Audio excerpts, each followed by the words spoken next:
Hello, everybody. I am Charlie Tolhurst, and welcome to the Charlie Tolhurst Show for today, the 9th of December, live from isolation. As you guys know, on my social media the other day, all my social media pages, I have unfortunately got COVID. I tested positive on Wednesday, thankfully with no symptoms. I just did another test a little bit earlier on. That was also positive with a very faint line. It is going down very slowly. So hopefully in a couple of days, I will be free from this, should I say, quite horrible isolation I'm in at the moment. At least I've got a fire stick in my TV to keep me entertained with all my latest entertainment. But all I can say is I'm joined by late party supporter Zach Chambers to round up all the latest news, and podcasting continues. Hello, Zach. Hi, Charlie. Hello, mate. Yeah, all I can say, guys, is that I'm actually well. I have no symptoms. Thank goodness I can do this show tonight and still bring Thank you all God. the news. Yeah. I will be here at the end of the show. So thank you for all the messages on my social. Thank you to all the lovely kind messages as well on all my social media pages, Instagram, Facebook, Twitter. Thank you so much to everybody for the lovely messages that you put on there. I'm very grateful for them, and hopefully I will be back out very soon, back onto a normal routine. But we're going to start off the show now by talking all about the breaking news this week, which was the Harry and Meghan documentary, which aired earlier this week on Netflix. Now, Piers Morgan took to his Twitter page and his social media pages to slam the royal couple. And I have to say, in my view, Harry and Meghan are now leaving the world in denial, quite frankly. These two are just woke stallions, if you ask me. They put themselves on the map by announcing silly quotes about trying to trash the royal family, including what Harry said the other day about Meghan Markle's dad, Thomas Markle Sr., who you might remember suffered a stroke a few months ago. He was in hospital. Harry saying that Meghan doesn't have a dad, and that Samantha Markle apparently used a phone to basically use their dad's phone to send messages on there.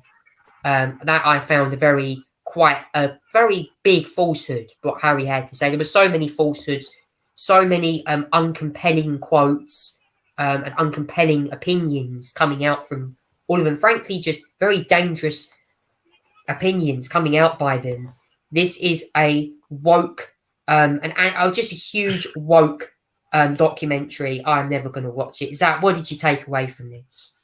I've yet to watch the documentary, to be honest. I was going to watch the first 3 episodes, but I haven't had the time to, quite frankly, which is a bit of a shame. But yeah, first 3 are out this week. But next 3 are out next week. Yeah, it sounds like so far what it's been described as a bit uneventful from the first 3 episodes. One person I saw said it's a bit uneventful. Others saying it's a bit more deluged, Duranian. They see it differently. I mean, the usual Harry, Meghan bashers were always going to see it in a negative spotlight. That's how I see it as well. But yeah, I think it's interesting so far from what the first 3.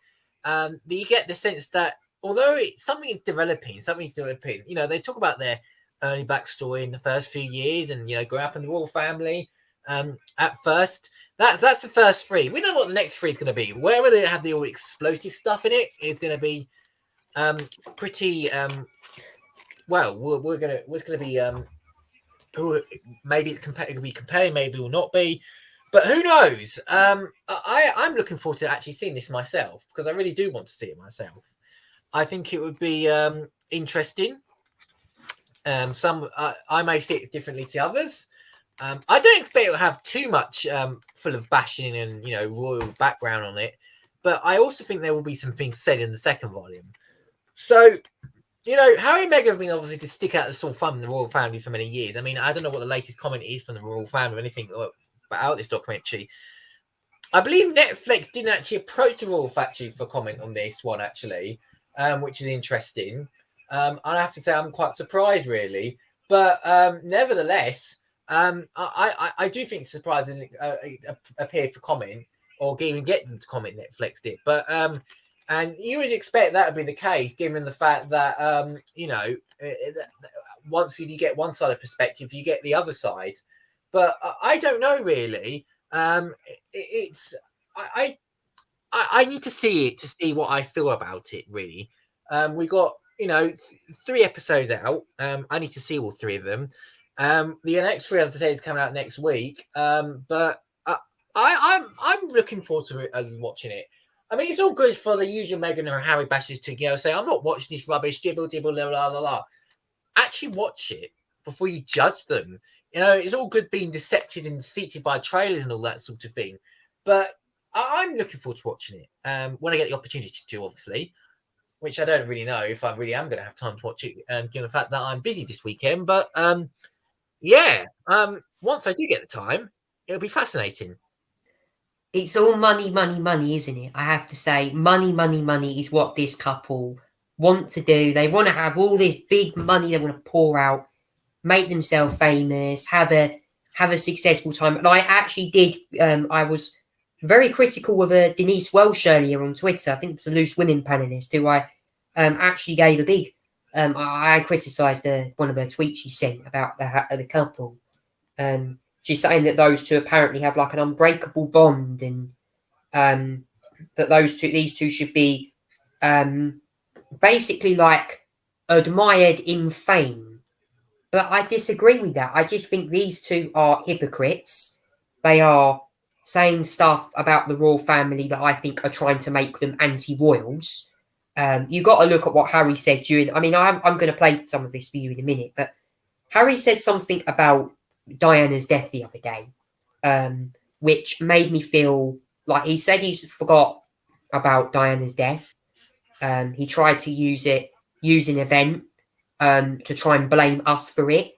But Diana's death was different. Diana died because she had a car accident in France. That was what happened. I think it was a Mercedes that crashed into her car. Well, she was in a Mercedes that got crashed into another car. And unfortunately, we knew what happened. But Diana's death was horrible. And for Harry to say this when the Queen has died, Prince Philip has died, to say that when they're no longer here makes me feel so upset, so angry, so livid, quite frankly, that these two put themselves on the stage. It is an absolute madness of a documentary. It is completely woke. As I said earlier, guys, don't watch it unless you have to. I'm not going to be watching it. I will stay off Netflix, not watch that thing. It is the wrong decision, in my opinion. Do not watch this documentary unless you have to, because there are points of it where it just gets really, really annoying, and you have to accept that people make derogatory points. Now, I'm going to play for you this little clip of what is happening on their documentary, including some of the comments they had to make about the royal family. Have a listen to some of the trailer of this documentary. This was Prince Harry revealing the other day that he was apparently late to meet Meghan. He was like, I'm in traffic, I'm so sorry. I was panicking, I was freaking out. I started sweating. Oh, were you doing your show? I didn't know him. So I was like, oh, I'm not doing. I'm not gonna sit. What was that supposed to mean? Like one of the guys with so much of an ego that that any girl would sit around and wait for a half hour for you. I was just not interested in that. And then when I walked in, He was hot, just so sweaty, sweet. red ball of message. She's like, oh, that's not what you want. I'm so sorry. genuinely were like so embarrassed and late.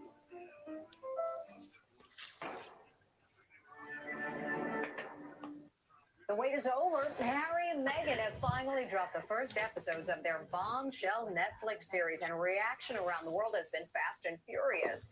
We've singled out the top jaw-dropping moments. It's the TV event the world has been waiting for. The first 3 parts were released at midnight in LA, 3 a.m. New York time, and 8 a.m. London time. Reaction was swift and mixed. It is a beautifully produced vision of a marriage and a family. How can they say we want private lives? Their private lives are in everyone's living room this morning. Here are the highlights. First, rare footage of Harry and Meghan's children, 3-year-old Archie and 1-year-old Lilibeth. Archie can be heard chatting with his parents in home video of the family bird watching. He's got an American accent. I got to join his foot, Mama, because I was with you. We hear from Meghan's mom, Doria Ragland, for the first time. I said to her, I remember this very clearly, that this is about race. And Meg said, Mommy, I don't want to hear that. I said, well, you may not want to hear it, but this is what's coming down the pike. We learn about the moment Harry first caught a glimpse of Meghan. It was like a Snapchat. Oh gosh, just that whole thing. It starts like dog ears and Dog ears. And that was the first thing I was like, who is that? We see a grainy photo of Harry proposing with Meghan's beagle by his side, down on bended knee in the garden of Kensington Palace. And this moment is causing major waves in London today. Pleasure to meet you, Your Majesty. Meghan recreating her first meeting with the Queen. She found the custom of bowing to Her Majesty amusing. Americans will understand this. Medieval times, dinner and tournament. It was like that. William and Kate make an appearance in the docuseries, standing at attention, looking stiff. Meghan talks about the awkward first time they met for dinner. I remember I was in ripped jeans and I was barefoot. Like I was a hugger. I've always been a hugger. I didn't realize that is really jarring for a lot of Brits. For a lot of people, what Meghan said will be interpreted as, oh, well, William and Kate are cold and they can't drop their royal roles. That's actually not the case. Harry is coming under fire for permitting the airing of a clip from Diana's famous BBC interview. We all now know that she was deceived into giving the interview. William had asked that the interview never be seen again. While the Netflix documentary was perhaps not, to many, a series of massive torpedo attacks on the royal family, I think that there was enough in there to have caused a lot of anger, resentment, and frustration behind the scenes. So, is the series any good? Depends on who you ask. People get to hear in their own words. Hear their side. Hear their side, how they're feeling. If you're fans of Meghan and Harry, you would have lapped this up and it would have been a really interesting insight. If you're not, I suspect you're not watching it. Harry and Meg. I'm sorry, guys. After listening to that video of what has had to happen here, it is a complete trashathon of the monarchy being dismantled. I listened to that. There was a clip of Diana getting played in that thing, Prince Harry's mum, and then I hear stuff about saying that William and Kate look cold. What is this? Come on. This is so ridiculously woke. This is unbelievably boring.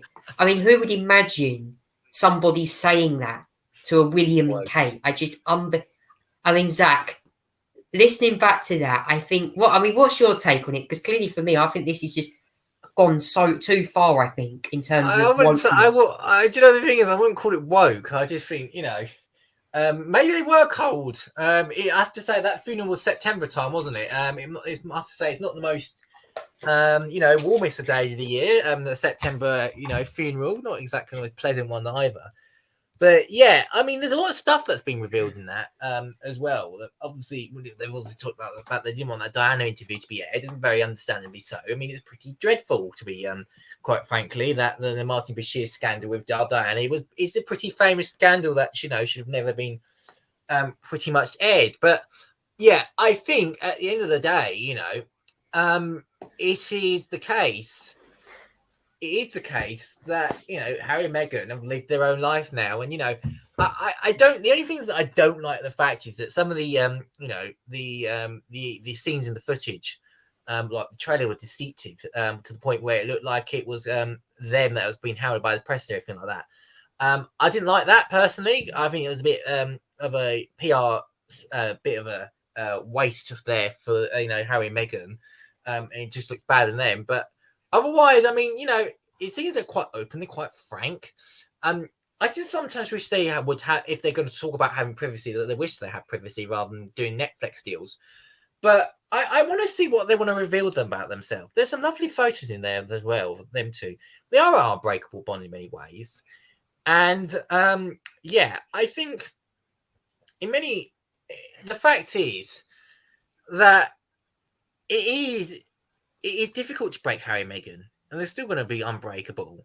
But also, as well, I think it's time that they sort of calm down a little bit, and these sort of headlines are probably not needed right now. But I mean, if it's giving Netflix the publicity, then good for them. Yeah, but apparently hit 2.4 million people watching it on the launch day. I mean, that figure is huge, just to say that. And I have to say as well, like, I just feel like, what is there to what is this going to achieve? Money, money, money. As I said earlier, they want to produce these things on money. They got podcasts as well. It's just all embarrassing. Oh no! Please comment down below, guys, what you make of the Harry and Meghan documentary. Stay tuned for more coming up in the coming weeks about what we have to say to more of it, because putting that Martin Bashir interview on was very disturbing indeed, to say that. Moving on now to COVID-19. Now, this gets a mention in my show tonight. Not number one because I'm still positive. Thank goodness. Thank you again, as I said earlier, for the messages. I should hopefully be over this very soon. But I want to talk to you about what's happening in China now, because they're starting to relax restrictions over there after a week of protests, which saw BBC journalists having been arrested in China, strict quarantine homes. Essentially, I wouldn't be in my home right now, guys, because if I was positive, I'd have to be put into like a government facility where I'd have to isolate. And I watched a video the other day of, this was taken back probably last year or something, or many months ago, where someone was watching the experience of someone actually going into a government facility to isolate, and he described the rooms as terrible. The rooms were absolutely horrible. The walls were ripping apart and stuff. And Zach, China's President Xi is under a lot of pressure right now. Do you think he has to resign after the shambles over the last few days? Well, I don't think he's going to resign, but I do think it's a wake-up call for him and his Communist Party, that there has been complete disarray from his people that protested against these lockdowns. Now, I understand if this was 2 years ago, and we were talking about this 2 years ago, and there was need to be measured, then yeah, maybe it would have been the right decision at the time. We didn't have vaccines out there. We didn't have, we didn't know much about COVID, and it was the right choice at the time when we did it 2 years ago, when we did lockdowns and all that sort of thing. It was totally the right choice. Now in these day and age, it's not the right choice. We've got vaccines, we've got measures, we've got treatments to help with COVID-19. So it is an outdated concept. China thinks it prevents cases and all that sort of thing as well. Maybe it does, but when you've got vaccines that don't even work in China, to be fair as well, in all fairness, we've got vaccines across the world. There's no point of it now. There can be other measures that can need to be done to be able to, get life open whilst living with a virus. And unfortunately, the Chinese leader is behind the curve on this, I'm afraid. He's not listening to his people. The young ones have been fed up with his zero COVID policy, which doesn't work now. It's an outdated concept. And there's been, he's had to backtrack a little bit. And that's an embarrassment for him a little bit in many ways, because although there's lots of cases of COVID, he's having to reopen some areas of life and, in China, despite the fact that there's probably a similar amount of cases. And yeah, he's just had to be rolled back. And unfortunately, although he's going to remain in power and everything like that, I mean, there's no way to really get rid of him unless there was a massive coup attempt by the people there. It's very unlikely at the moment. It's not going to happen. So, in my opinion, he's going to survive, but he's had a little bit of a political embarrassment in his ends, because the old powerful man of China has had to roll back from what his people want. The thing is, Zach, he's one of the richest men. I'd say he's one of the richest leaders in the world. He is. He's got so much power behind him that it makes him impossible to remove him. He's won a term for like 20 years in another election or something. So he can essentially control his population like he would control, say, Putin's doing in Russia, similar to kind of the communistic actions of what Vladimir Putin is doing, where he can ban the media he wants, he can put a fluffy pillow on his population and make them control like what they want to.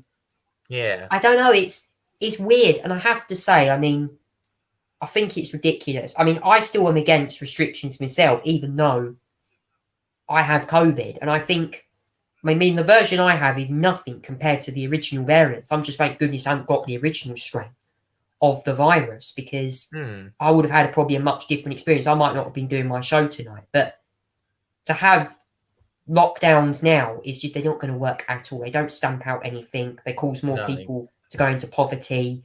They cause more excess deaths as well from people that have cancer.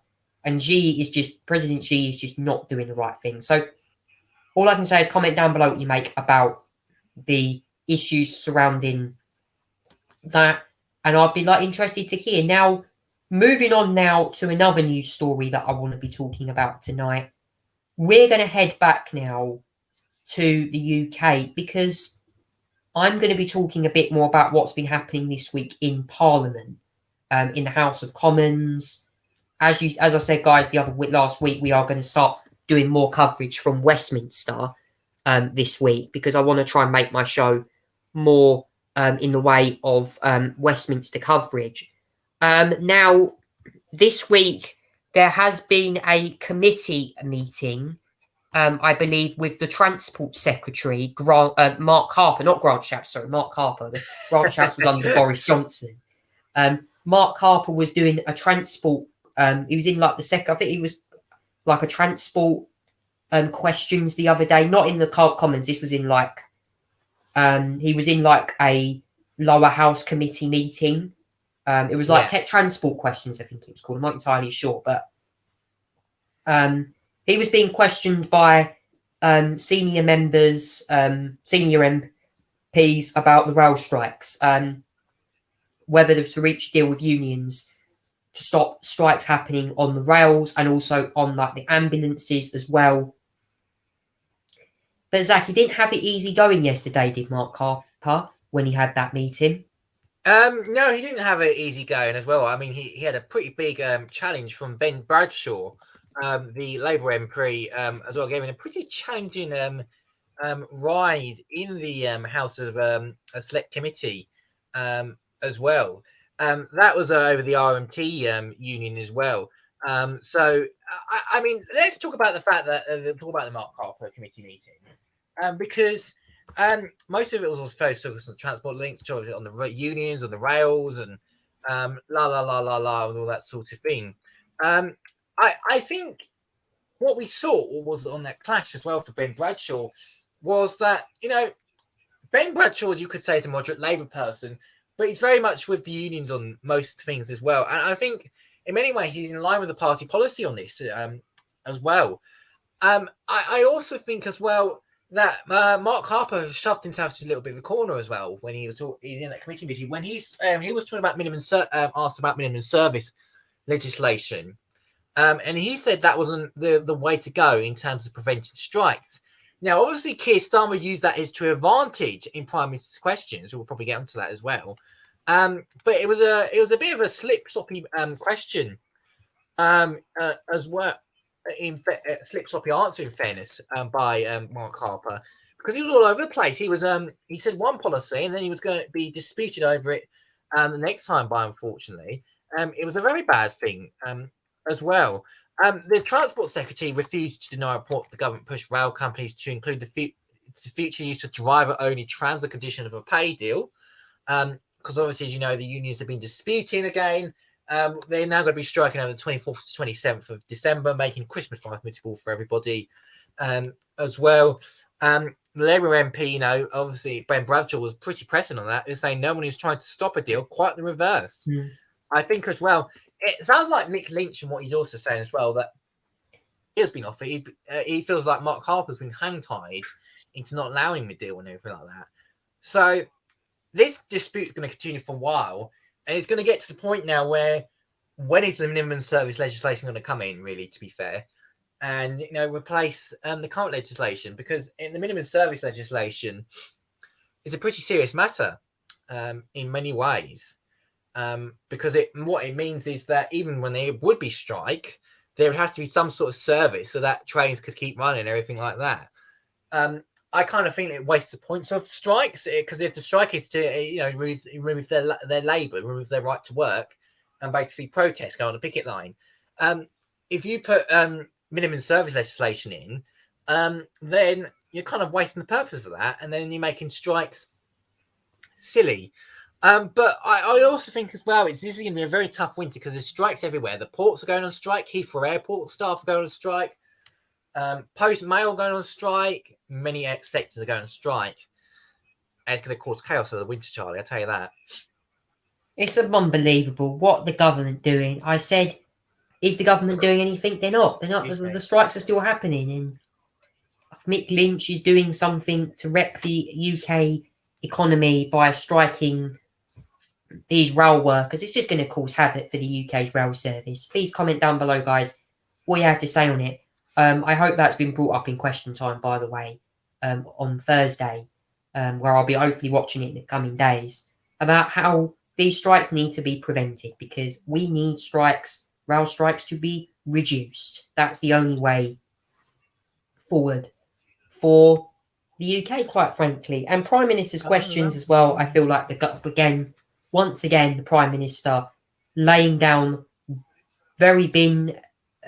just laid down very fair. Literally was the Rishi Sunak was just performing very terribly again. It's clear that Labour are completely demolishing the Prime Minister in areas.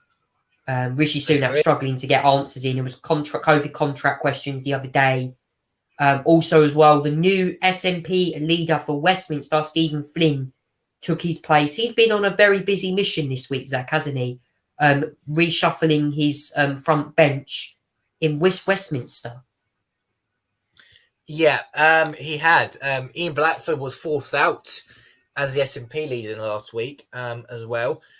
He's been replaced by Stephen Flynn in a Democratic vote. Alison Fearless was the one that was challenging Stephen Flynn. It was Stephen Flynn that won the vote. He's took out a few interesting names. Pete Wishart, Stuart MacDonald are names to be said that are gone from the SNP front bench, have been replaced. I have to say it's a bit of a surprise. I think Pete Wishart is probably one of those politicians that I really like as well. So let me just tell you actually who's actually gone from the front bench. Chris Law is one. Pete Wishart, Stuart MacDonald is the other one. Chris Law's the DEFRA spokesperson. Was the DEFRA spokesperson. No, Pete Wishart was the DEFRA spokesperson. Sorry, apologies for that. Defence spokesman was Stuart MacDonald as well. That was the one he went. But yeah, Chris Law, Stuart MacDonald, and Pete Wishart was the three that went. The front bench reshuffle is going on, I think, at the moment as well. I don't know who the actual new front officers is as well. I'm not really quite sure at the moment. But yeah, Stephen Flynn was I thought was a good performance at first PMQs. He's obviously going to have to perform more and a bit better to get the attention like Ian Blackford did for the last 2 years. But whether he gets that attention or not, who knows? I think he'll polish himself a bit more over the next few weeks. But, whether he's focused on independence or not, or other matters or not, it remains interesting to be seen. Yeah, just in general, I have to say, I think we've got to look at this and say, is the SNP in Westminster going to be either stronger with Stephen Flynn or weaker with Stephen Flynn? Big questions. He did certainly challenge the Prime Minister the other day on a lot of issues regarding independence referendum again. Should I say ill-judged and ill-thought-out independence referendum? But all I can say is Stephen Flynn now the answer to the SNP's struggles in Westminster? Please let me know what you make of the comments. Moving on now to the war in Ukraine. Yes, today we had quite a major statement from Vladimir Putin, the Russian president, saying that he believes he can make a negotiation with Kiev, if you want to call it, to try and end the war. But I don't think he's going to go for that. He clearly thinks warfare is the way forward. targeting infrastructure, energy infrastructure across Ukraine. He made a very, I have to say, a very reckless point the other day during one of his addresses to the Russian transcript media, aka Russian state television, where he basically said that he wanted to attack Ukraine's energy infrastructure, including targeting civilian infrastructure. What a reckless comment. Reminds me of a Hitler-style neo-Nazi comment that I absolutely think is just vile and wrong. Zach, what did you make to President Putin saying that the other day? I mean, it was pretty dramatic remarks that he made. First of all, he says he wants to go for a negotiated settlement. I don't think he gets there at the end of the day. I don't think he's serious enough for a negotiated settlement, because he's the sort of person that'll say one thing and do the other. So no, I don't think he'll go for a negotiated settlement. So, and secondly, yeah, no, he was very open about the fact that he was going to attack energy infrastructure. Well, he blamed the fact that the Ukrainians attacked the Crimean Bridge. Well, I don't think that was the reason for the attacks. I think there's many other ways for the attacks as well. I mean, it's no good for him to say it was because of the Crimean Bridge. There's more to that as well. So, yeah, it's ridiculous, some of his remarks. I mean, you know, he said the settlement process as a whole, yes, it will probably be a difficult one, will take some time, but one way or another, this process, we have to agree with the realities that are taking shape on the ground. Rubbish, because he would say that and then he would go and attack, and then he won't go into agreements as well. This was given remarks at the award ceremony for heroes of Russia, more like traitors of Russia, more like as well, shall I say? But yeah, it was ridiculous. Quite frankly, he made himself look a bit like a farce with some of the statements that he said. As well, he appeared to be grinding Russians for protracted war, saying his militarization option could be a long-term process. God Almighty! I mean, it's not surprising it's a long-term process. I mean, we're like, 10 months into it, and it's been dramatic. It's been awful for many of those who've been involved, as well. He said Putin went to accuse the UK of power lines, the Kursk nuclear power plants not supplying water to Donetsk. Not supplying water to a city of more than 1 million people is an act of genocide. Putin says blaming the West in complete silence. Spoot out his mouth, really. Yeah, it's just a bunch of, once again, ridiculous statements. A bunch of false hopes, quite frankly, in terms of ending this war. I can see loads of the comments there as well. Rishi Sunak actually spoke to Vladimir Zelensky on the latest Russian strikes. And basically called that they need more anti-air guns and further short-range air defence missiles that would arrive in the coming weeks, according to Number 10 Downing Street, in a source they're claiming that as well. And Ukraine's state-run power agency has accused Russian forces of abducting 2 senior Ukrainian staff at the Russian-occupied Zaporizhia power plant. And that's what Endogatum said. 2 abducted staff members were being beaten before being driven off, and it's unknown the direction on Thursday where they were taken to at the moment there. And Putin also said Russia may cut oil production and refuse to sell oil to any country that imposes the G7 price cap on oil as well. It also claims Russia is ready for an agreement, but is skeptical, should I say, of a 2015 Minsk agreement that was set up to end fighting in the Donbass region, which, let's be honest, never happened, because Putin annexed the breakaway areas of Luhansk and Donetsk on the 23rd of February. We were actually live that day, having to do a broadcast because of Putin's annexation of them areas. Then a day later, he went in and done the full invasion of Ukraine, which led to worldwide condemnation by the G7 for what happened. Putin is still isolated from all parts of the world, and he will still get blamed for everything that, in my view, is the right thing for him. He needs to be blamed for what's happened in Ukraine. He's killing innocent civilians, destroying a sovereign European country. Just the wrong move, I have to say. So comment down below, guys, what you make to the war in Ukraine. What would you like to see Russia do next? Do you think Russia should negotiate? Do you think Ukraine will hold the war out for a lot longer? Let me know what you think on that. Moving on now to the sports news now. Not much to talk about in the sports news today. We're going to mainly World Cup theme. We're going to start off with the news. Now, Brazil are out of the World Cup. They lost to Croatia on penalty. So Croatia now through to the semi-finals. We currently have a match. I think we have a match ongoing. I'm not actually sure. Or the match might have finished. Yeah, we do actually in extra time. We're in extra time. The latest match is between the Netherlands and Argentina. 2-2 currently at the moment in that match. Morocco and Portugal play tomorrow at 3. And then the big game tomorrow is England v France at 7 o'clock. That is the big match tomorrow, guys. That is why we're airing this show tonight, due to the football being on tomorrow. Zach, what do you make to the latest results so far? Whew, well, results-wise, Croatia beating Brazil, big shock.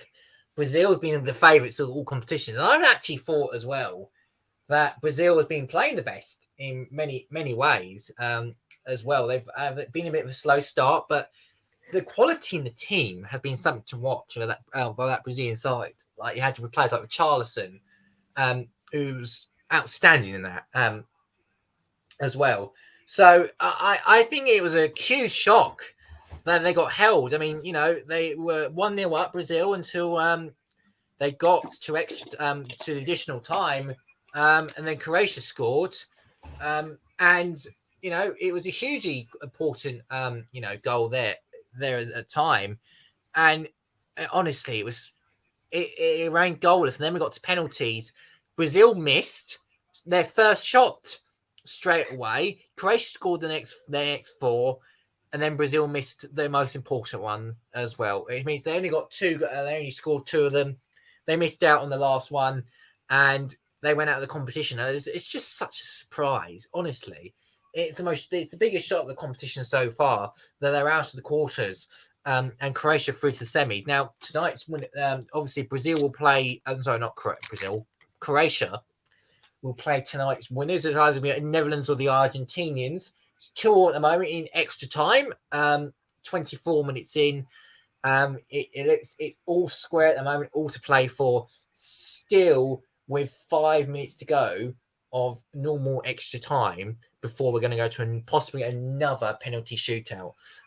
Tomorrow's game is going to be interesting.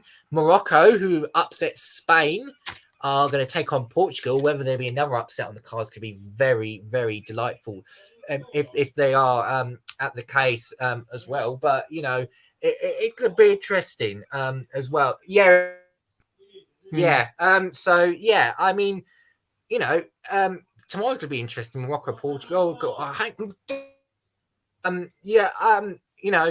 So Morocco and Portugal, yeah, it's going to be interesting to see as well. England, big game tomorrow as well. That's on France. I mean, I can't wait for that, to be fair, Charlie. I mean, it's going to be difficult, I think, because France have got Mbappe, and it's going to be a really difficult game, isn't it? Mbappe, Kyle Walker is our best hope, really. If he's up fit and well, I really hope it's that the case. But yeah, it's going to be a tough game. If we can beat France, then we're going to face either one of Morocco or Portugal. That's going to be a tough game as well, especially with Portugal. I mean, although they've benched Ronaldo, they're going to probably, start up their one that scored 2 goals in the previous round. So yeah, it's going to be an exciting game tomorrow, I have to say, Charlie, as well. Yeah, World Cup coverage continues tomorrow. We'll keep you updated with the other fixture.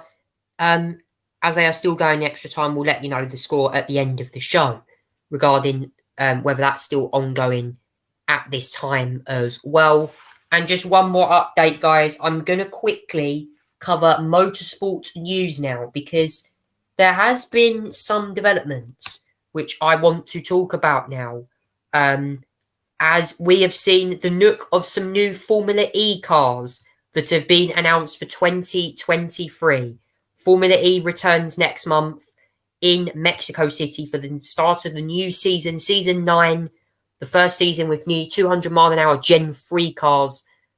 We have the new season starting soon, and we have some teams revealing their cars. So Cupra, Maserati, Neo, are all looking for new cars. This is the car here with the Apt Cupra for next year. Look at that. I mean, that looks absolutely stunning.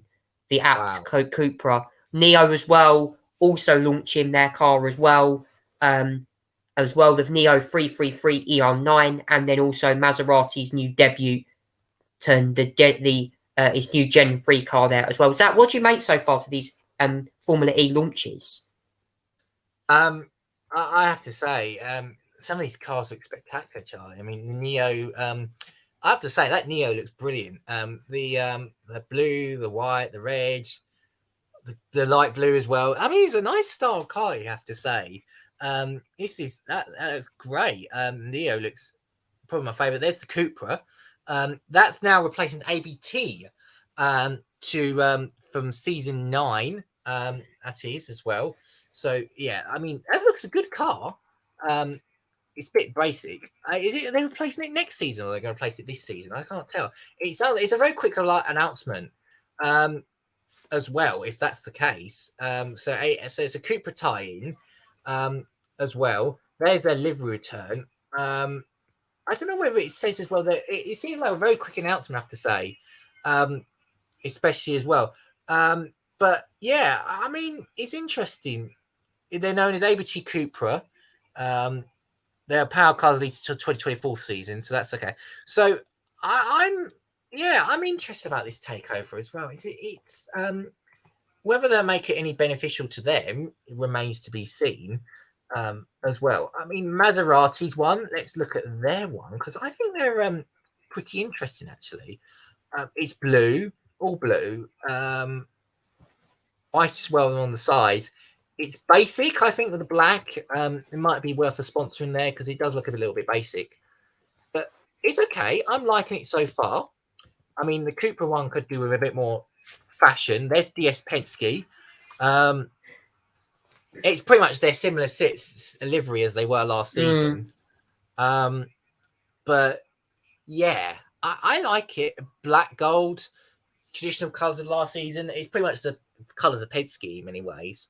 As and well. Stoffel Van Dorn will race for the team next season as well, because Mercedes have pulled out.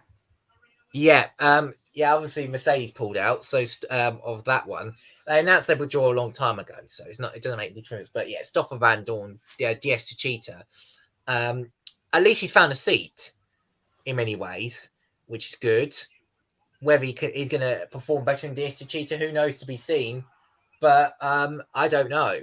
This just going to be unknown, really, of what this Gen 3 car is going to be like for Formula E. Coming to September, I mean, sort of February. I'm January. I'm a bit off of my lunch today, but yeah, there is a lot going to be happening, and those livery launches makes you know it's so close now to the start of the season. With new names, new faces, new rules, new look. It's going to be good. I think it's going to be good.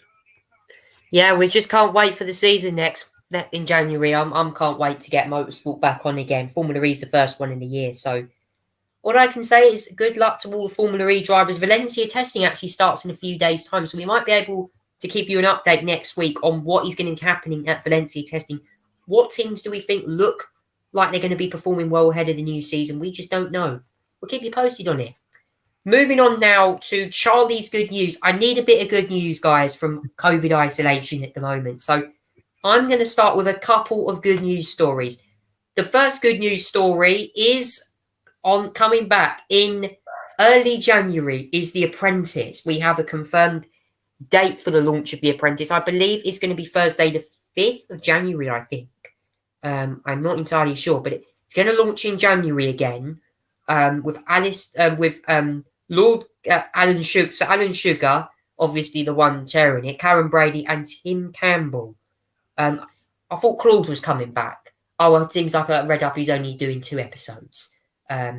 So The Apprentice returns. Harpreet was last year's winner. Harpreet Kaur, she was hired in last year's show. You can all the candidates have apparently, I believe, been selected. We're probably going to hear more of them very, very soon. Not as long well. now, is it? So The Apprentice is coming back very soon. The winners, Karina Lepore, Sarah Lynn, Joseph Valentine, as well. Harpreet was there the other day in Bradford. Maybe that was to announce an expansion to her company. I mean, Zach, this is going to be probably one of the biggest years yet for The Apprentice, this next series, because last year's candidates weren't exactly amazing at all the tasks. I mean, they get worse every year, to be fair, don't they? I mean, yeah, last year's candidates are crap, weren't they? I mean, the tasks were dreadful. Some of them had like the worst performances I've ever seen. So you'd hope to think that, despite the fact that the in-your-face candidates would hopefully be better this year, I suspect not. They're probably going to be such terrible quality. We're going to get rid of the dust in the first round, the first few rounds, and then go along from there. But in many ways, I just hope we have better quality candidates this year, because some of them were really dreadful last year. I mean, like, some of the designs that they've had to do. Remember that one, Charlie, where they had to was it the ferry one? And the cruise ship, the penis logo. I mean, there was the worst things like I've ever saw. Some of them look like green poop coming out the back of you. The other one, I had to remind myself of that to realise how terrible the candidates were in designing things and creating things. I don't get it. Like, I just hope that candidate quality is better this year, because like that, you'll never find a better design like that. I mean, seriously, I'd be scared if I looked at that. I'd never remember it. I'd be scared. I'd run away. That's not a cruise ship. That looks like a sticky monster that's just slung at the back of you, and trying to. And that as well, we got all these logos from last year that we made. Right, guys. Starpod as well. Starpod was all right, a bit childish, but and then Arctic Savior in the video game task that didn't exactly. I mean, look at this. There was Akshay. There was apparently that costume. I mean, some of them did look very good, to be honest. Well, hopefully, all I've got to say is, mate, I hope, for the love of God, that they got better candidates this year. Because honestly, if that's what the standard of the quality is, then none of them deserve to be in this. None of them do. Oh, it's going to be weird, but let's hope the candidates are all better this year, and we hope that we can get at least a good investment from Lord Sugar. That's all I'm going to say, because it is not ideal what we're seeing at the moment. Candidates do not perform on their best levels. Okay, that's all I can say. So The Apprentice coming back in early January. Stay tuned for that. Now, my second good news story this week. I'm going to get a mention tonight for South Essex College. Get a nomination on my good news segment tonight. Now, I used to go to this college, but I am probably going to get given. If any of you guys are watching tonight from Wickford, I'm going to put you in a nomination for my good news segment. Now, the other day, Castleton Sixth Form went and visited that college, and apparently South Essex College actually released pictures on their social media pages of some of the students from Castleton taking part in a podcast inside a new TV studio that is going to be available at the Southend campus. Now, I have to say, when I looked at this image, I found it very interesting to see some former staff on there and former students actually enjoying themselves in this TV studio. Now, if Giovanna Fletcher saw you guys, she'd probably think, actually, you might be the next podcasting stars. Giovanna Fletcher, I'm referring to the winner of the 2020 series of I'm a Celebrity, Get Me Out of Here. Remember, she's a podcaster. She does all the royal podcasts. You might remember someone like Joe Rogan, who does a lot of American content, talking about COVID vaccinations. Lots of people call him a conspiracy theorist and all that kind of stuff. Lots of people might think, oh, apparently you could go on and be a conspiracy theorist and talk about all these things to do with COVID, and then people are like, okay, let's brush aside all these news stories. But the truth is, guys, is that these pictures were released the other day. that I actually really wanted to show you. I don't know if I can get them up on Instagram. No, we can't, unfortunately. They were on Facebook the other day. I do apologise to this. I will try and get them up for you if I can. I don't think I can. I'll probably have to log in. But Zach, I'm going to ask you this question. What did you make to me announcing this news? Because it seems like for people like getting into podcasting, this could be a really good industry to get into. Yeah, absolutely. It's a fascinating industry. We do it. I mean, you know, there's a generation of young stars out there. In many ways, as well, that like podcasting is like the thing of the future for like so many people. It's, you know, you get it on your spot. You get it on your non-traditional areas now. So for like, you know, you especially when you go onto Apple, you listen to your podcast. But when you listen, you know, you normally sound on SoundCloud and other areas. But it's expanded in many years, such as, you know, to Spotify, where, you know, Spotify is normally a music area, but now it's turned into kind of like it's an area where you can get lots of podcasts now. Instagram, you know, it's more of a post of anything like that. I recognise a face from there. If we go back to that just post there, I recognise a familiar face. Yeah, no, I do. I think we know who we're talking about here. Yes. Yeah, that's I remember her.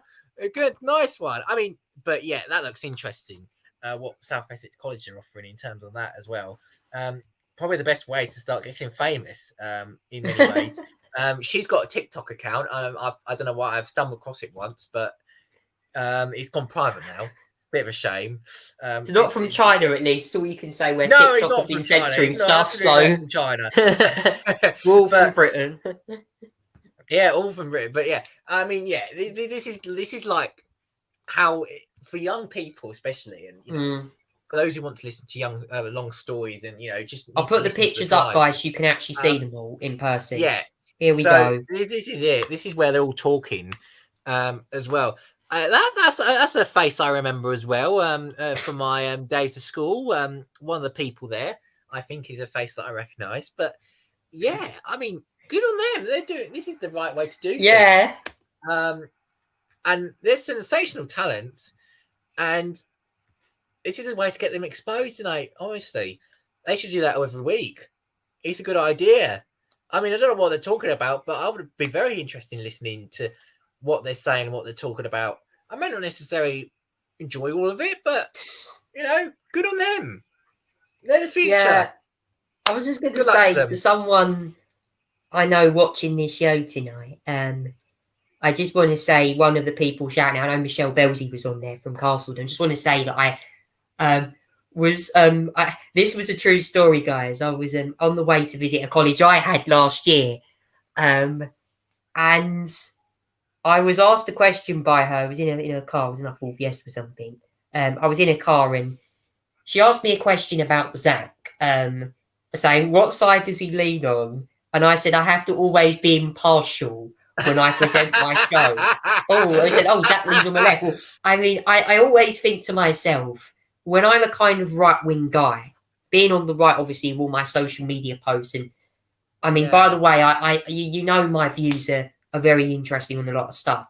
The truth is that on this show, I have to remain impartial. It's all about the impartiality that matters. I know tonight we've had the Harry and Meghan dossiers in that have been on there, but the truth is that podcasting alike is such a great industry to get into. And just as I was showing you them photographs there, I wanted to include it in my good news segment tonight. If you're all watching my show tonight, guys, you've been given recognition in my good news segment. If you've got any questions about what you want to say, feel free to comment on this show, or feel free to comment me on social media and ask you guys that you got a mention on tonight's show. Because trust me, I know Castledon School got a nomination on my show tonight, and South Essex College did. But the truth is, they got a mention in Parliament just the other week, did South Essex College, by an MP. Conservative MP actually mentioned them about getting more people into work, like bricklayers now. So, yeah, all I can say is well done to them. Will there be a podcast being released? I don't know, actually. I commented and said, is there a podcast should be released or something? We don't know. I'd love to hear it if it comes on. I'm sure everyone will be watching tonight's show when it gets aired later on. If you want to watch it back, by the way, that's what I'm going to say. So yeah, very interesting indeed, guys. Well, that's the end of Charlie's good news now. By the way, all the Christmas schedules have been released as well, so you can view more of them online. And by the way, Britain's Got Talent, I think on about the 18th, will have the Ultimate Magician airing with Stephen Mulhern. Anthony Deck, of course, had COVID that week, so could not attend. So Stephen Mulhern will present that edition of the show. Moving on now. Oh, sorry, I clicked the wrong one there. I don't know why I did. Here we go now. Papers, that's it. We're going to be talking all about the latest newspaper headlines now, which look pretty cool, don't they? Oh my god! it's now Charlie's, I'm feeling humiliated because I've got to read out newspapers from Harry and Meghan's interview. Cringe! Oh my god! So these are the latest. I don't even know if the new newspapers have actually released yet. Oh, thank you, and they're gone. Yes. All the Harry and Meghan stuff's gone now. Thank you. I don't know. The Daily Telegraph goes, strikes will see 15,000 operations cancelled. I mean, that is huge, hugely and hugely unacceptable, I have to say. I don't understand what they're thinking of here. The Mirror goes, World Cup Le Crunch. Yes, we can. Gareth, the lads had the belief to win. TV audience of 26.9 million people set to watch the match tomorrow evening. Independent goes, how to stop Mbappe. Huge mistake to tear up bankrolls, Hunt warned. Chancellor denies ignoring the lessons of the 2008 financial crash. The Guardian goes for a really weird headline. Ball boy Barkley is to blame for nurses' strike, says the union boss. Very interesting alliteration with ball boy Barkley there. I wonder if Stephen Barkley would be very happy with that comment. Trust me. The Daily Express go patronising fury over attack on Queen's life work. That could be in reference to what Harry said during that documentary series. Not enough, surely enough falsehoods in that. The Daily Star goes with game of two halves. 50% of us will watch the crunch game, while another 30 million will do goodness what knows. The Financial Times weekend goes with Hunt tells unions pay demands risk locking in higher inflation. That comes as heating bills are set to rise. As winter temperatures get even colder, guys, it is going to be freezing this weekend, just to let you know. There are weather warnings in place on Sunday and Monday with temperatures set to hit as low as nearly 1 degree. So at least my heating works tonight. That's all I can say, because I'm nice and warm in here. The weekend goes with NHS winter crisis erupts after years of warnings. That is from that left-leaning paper by Benjamin Butterworth on that one as well. Sorry for saying that, by the way. Zach, what do you make to the latest papers? Yeah, let's go through them actually as well. The Daily Telegraph, to start with that, they talk about the strike on today's paper, tomorrow's paper actually. They say strikes will see 15,000 operations cancelled. Patients to suffer prolonged wait for surgery and NHS staff. NHS nurses will stage walkout. Ah, yes. They're talking about the strikes that are coming up for doctors and nurses. They are asking for 19.5% pay rise and 12.5%. Or actually 17.5% pay rise, 12.5% plus 5 above inflation as well. So yeah, it's unaffordable in my opinion. I mean, it's just not realistic, to be quite fair. Not unaffordable, it's just not realistic. Probably put it up down to 12%. It would probably be the best idea actually, if you think about it. But yeah, they're obviously going to go on strike because they don't feel like they've been paid for their job. Fair enough. But it comes at the cost of operations being cancelled as well. I mean, you've got the COVID backlog to fill, and then you've got these these operations that can still going to be prolonged further because of actions, because of lack of staff and strike actions as well. I mean, this action, it was expected. The army may be brought in to help out. I mean, if that would be good as well, if they can do it for the ambulances, then we could do it for the nurses and the doctors as well. I think, to cover them. I mean, it's not quite the minimum service, but it's a backup in many cases. In my view, that'd be a good idea. The Daily Mirror goes for yes, we can. We. I think it means we. I think that's a French term. Yes, we can. The lads. This is obviously talking about Gareth Southgate. England take on the World Cup holders. Tomorrow night, 26.9 million expected to watch the quarterfinal of it. It's on a Saturday night, probably the best night for football in many ways as well. It's going to be a popular night. It will be on ITV, and the kickoff will be at 7 o'clock as well. Gareth Southgate, talk about how the lads have had belief to win. I mean, we won against Germany last year in the Euros. I suppose we can win against the French. The defending World Cup champions this year. It is totally possible. We got to get past Kylian Mbappe. We've got to have Kyle Walker go up there and help him stop him. He's got to have the legs to run. But whether they will have the defence opposition to beat Mbappe, it will be another thing as well. This will be a tough match for England. If we can get through this, then the winner of Morocco or Portugal awaits. I just want to bring some news, Charlie. Argentina are now through on penalties. Just thought I'd let you know that. Yeah, they've gone through on penalties. Won 4-3. A few misses from the Netherlands and sent them out as well. So they are out of the competition. Argentina through to the semis to take on Croatia. That's the news just coming a few weeks ago. This is the Independent goes from a different perspective. They're talking about today's announcement on the loosening of bank rules and the financial service sectors, loosening up regulation. The architect of banking reform designed to prevent a repeat of the 2008 financial crash has warned the Jeremy Hunt relaxation of these rules could rebound on us very bigger. This is John Vickers' opinion, as the Chancellor was accused of a race to the bottom on regulation in a bid to restore competitiveness since since Brexit.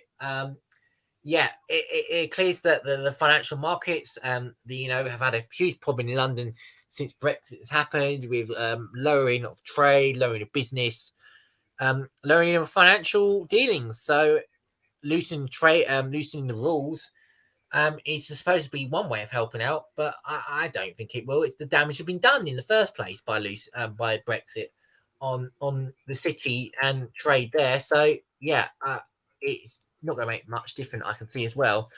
The Guardian goes for bully boy Barclays to blame for nurses' strike. That's according to one union boss. The British Nurses Union have accused the Health Secretary of being a bully boy. Pat Cullen, she's the president of the Royal National College of Nursing, the Royal College of Nursing, excuse me. She claimed the government was displaying particularly macho behaviour. Because it believes it sees nursing as female work that's not valued property. A bit of a class virtue there, if you want to, if the right side of things. The Guardian also goes on the Tory peer Michelle Malone. You may have seen a few stories about this week, Charlie, where they've revealed the fact that she's been involved in PPE scandals, and the fact that I heard about this. Yeah, deals, she's made up to £100 million of profits on her business dealings involving PPE, which I think is a complete disgrace, quite frankly, and a total waste of taxpayers' money that should be given back to the taxpayer.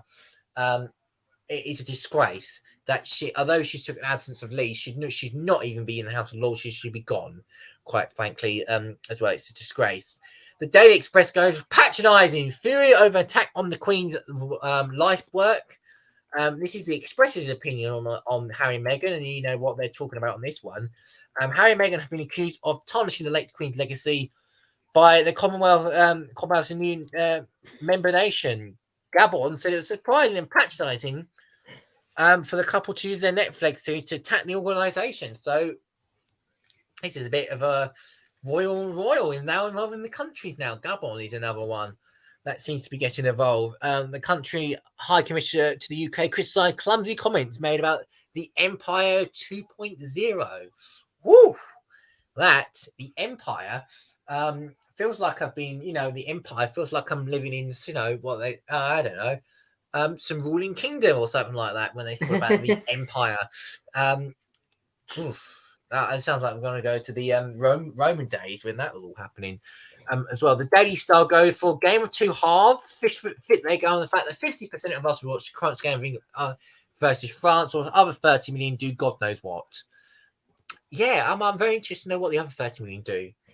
Obviously, not all of them are football fans, or some of them just don't watch the television. That's well. 30 million people, half the country's population, will be due to watch the game of France at 7 p.m. That's according to them. The FT weekend goes for the Hunt-Tails Union pay demands, risking locking in high inflation. Chancellor will warn of recovery threat. Economic contest claims. Waiver strike looms as well.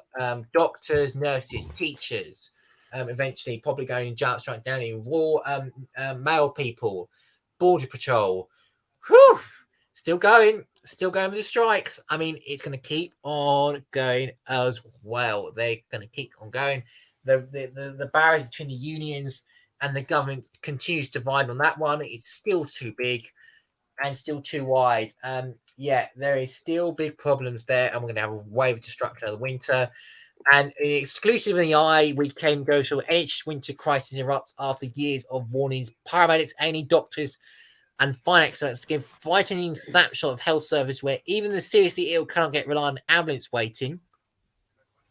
One paramedic says, I'm afraid the service will collapse. Doctors are concerned about paramedic care. There was a significantly increased number of kids coming through A&E with respiratory problems in there, including like strep A, for example.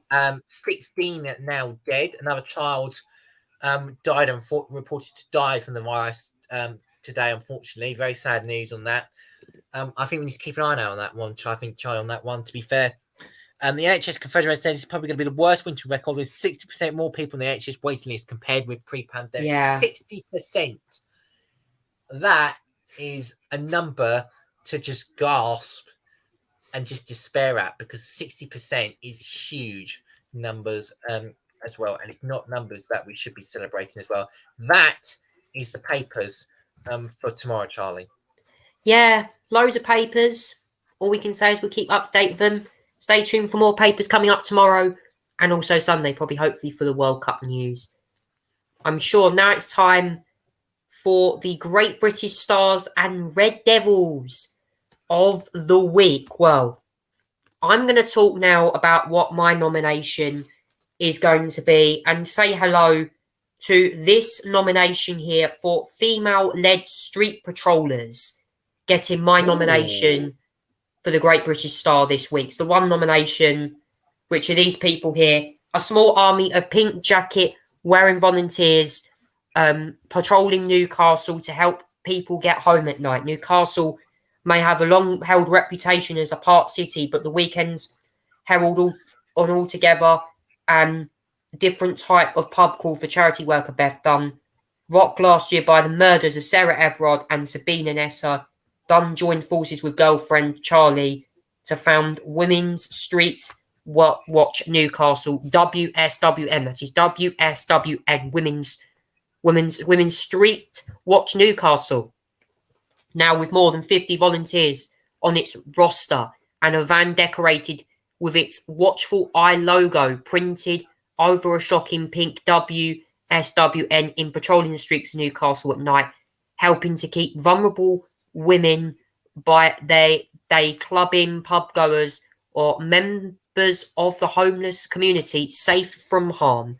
We thought there wasn't enough being done tonight to help women safe or get home safely, said Dunn, rather than any good in itself. WSWN has become much loved sight on Newcastle streets, winning the praise of Northumbria police and venues and their door staff. They were seen wearing pink high vises as well when they were out. I also believe as well that they recently acquired a van purchasing £10,000 through crowdfunding, joining hub of support from the St Nicholas Square, parking up alongside St John's ambulance vehicle, which provides a secure spot to call a taxi and comes equipped with drinks, snacks, and even mobile phone chargers. I mean, wow, that is actually quite astonishing, you know. I have to say, when we heard the death of Sarah Everard a couple of years ago, I think women's rights needed to be kept a lot safer. I wanted to see a much more better treatment of women on the streets, and I think this might be a good way forward to keeping women safe on the streets. That murder of Sarah Everard during, I think, the lockdown last year was pretty horrible. Because a lot of people did criticise the way the police handled that protest. And Sabine and Esther as well, another horrible killing. Just shows you that women's safety is paramount, and anyone's safety is paramount in society right now. So I'm going to give it the Great British Star this week to the female-led street patrol staff in Newcastle. Thank you to them for that as well. Now, 2 Red Devils this week for me. Number 1 is going to be Harry and Meghan for that Netflix documentary. I think, what the hell are they talking about when it comes to all the stuff on the royal family? It is a bunch of trash. It is unpleasant to watch. It's just completely mind-bogglingly bad. They think we're all racist. Come on. This royal family is not racist. We are meant to be treating the royal family with respect. So that is why they're going to get the nomination for the Red Devil. Nomination number 2 now goes to Michael Gove for breaking the ministerial code this week. Now, the Speaker of the House of Commons, Lindsay Hoyle, got into a bit of a got into a bit of a strop, but not angrily at himself. He got into a bit of bother with Mr.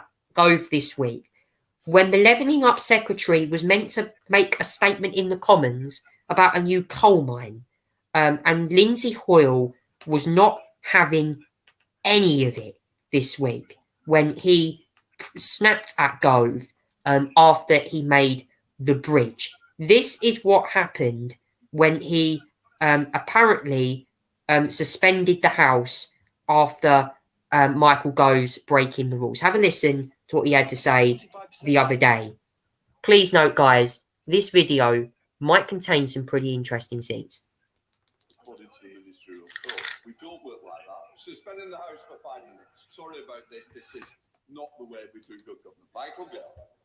Thank you very much, Mr. Speaker. With your permission, I would like to make a statement following the decision that I made yesterday to grant planning permission for a new metallurgical coal mine at Whitehaven in Cumbria. I think it's important to stress at the beginning of my statement, Mr. Speaker, that I'm speaking with regard to a planning decision that I've taken in my capacity as Secretary of State in what is a quasi-judicial process. And members of the House will be aware that the decision may, of course, be subject to a legal challenge. So I would urge all members of the House interested in this decision to read the decision letter which was published yesterday, and indeed to read it alongside the detailed report of the independent planning inspector who oversaw the public inquiry into these proposals. Any mature and considered response needs to take account of both my decision letter and also the planning inspector's full report. I'd like to, in the course of my statement, refer to some of the arguments that the planning inspector has entertained and some of the arguments that he has made in the course of his report, but nothing.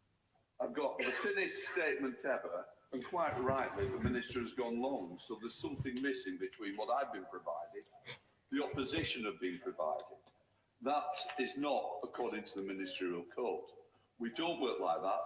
The Shadow Secretary has not been able to read what's been said. I'm going to suspend the House for 5 minutes in order to try and find out what is in and just been told to the House. Will 5 minutes be enough, or do you need 10? 5. Suspending the House for 5 minutes. Wow, Lindsay Hoyle suspending the House for 5 minutes. Michael Gove having a pretty crazy time there in the House of Commons. Zach, what did you make to my nominations there for the Great British Stars and Red Devils this week? Oh, Zach's on mute. I do apologise. Hang on. There you go. Sorry about that. I mean, yeah, Michael Gove made complete idiocy of himself with that silly decision to not provide the opposition with a correct statement, quite frankly, as well. The Harry and Meghan one, I kind of expected, really, to be fair. Knowing you, Charlie, I kind of expected it. I'm not blaming you for it, but I was kind of expecting that one as well. Right, let's get on to my choices as well. Star and Red Devil. Let's do the British Star. I am this week going to give it to a 13-year-old border collie dog. Yes, seriously, a dog. A scruff. He's a 13-year-old border collie dog. He's been making his contribution by helping to clear the streets of litter by collecting hundreds of plastic bottles during his daily walk. Yes, a dog doing the daily walk, actually clearing up the mess of the public. Fantastic. Owner David Grant and Yvonne Falker Grant adopted Scruff from a farm in 2009. Like so many puppies, he loved to play with sticks.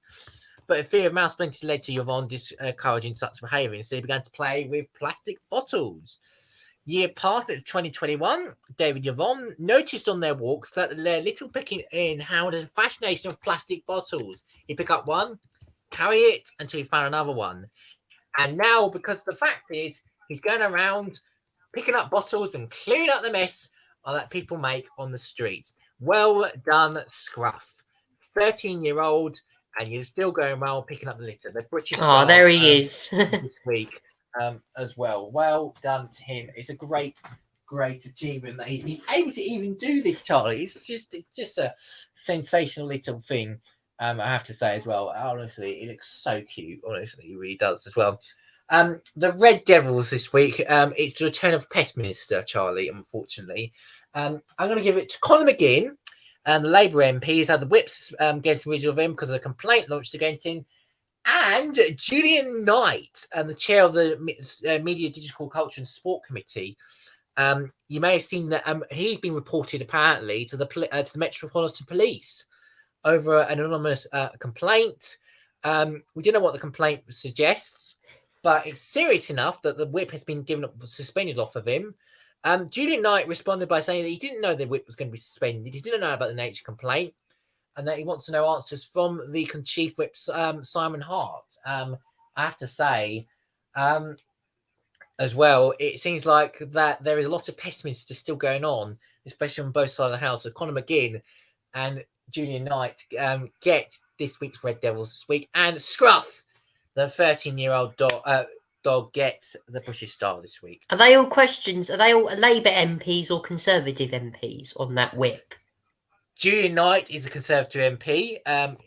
Conor McGinn is a Labour MP. So as well, both as bad as each other because obviously they've done stuff wrong. So they've had whips suspended. Tally-o, see ya.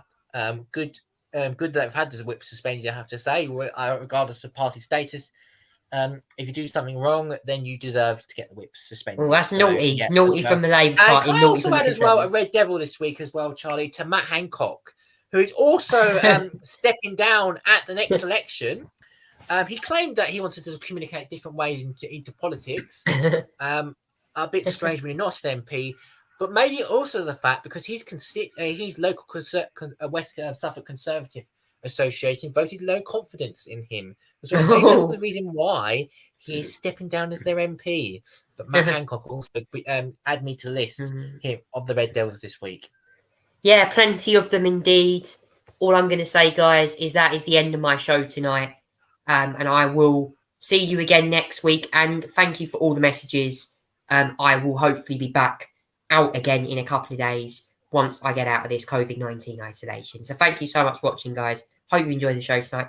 See you again next week for more great content. Take care. Good night.